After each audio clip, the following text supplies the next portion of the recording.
আসসালামু আলাইকুম। এগুলো আমাদের খামারের গরু।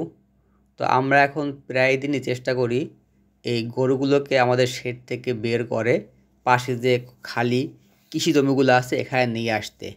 যদিও আনি এদের ঘাস খাওয়ার জন্য, তবে এরা মাঠে আসলে ব্যস্ত থাকে নিজেদের শক্তি প্রদর্শনের জন্য।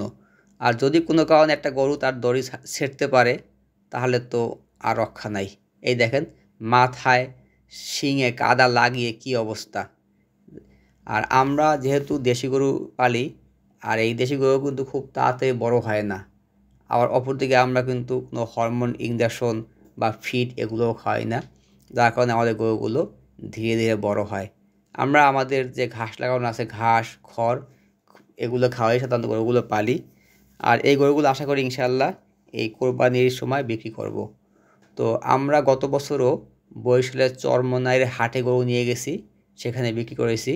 এবারও আশা করি ইনশাআল্লাহ আমাদের গরুগুলো ওই হাটে নিয়ে যাব ঈদের আগ দিয়ে।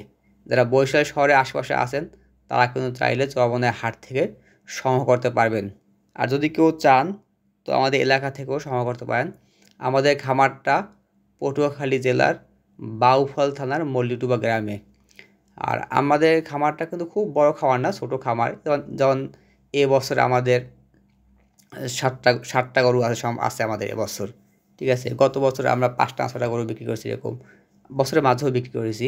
এই যে দেখেন গরুগুলো বাহিরে আনলে গায়ে মাথায় কাদা লাগিয়ে একেবারে নাস্তানাবুদ, পরে আবার ভালো করে এগুলো ধুইতে হয়।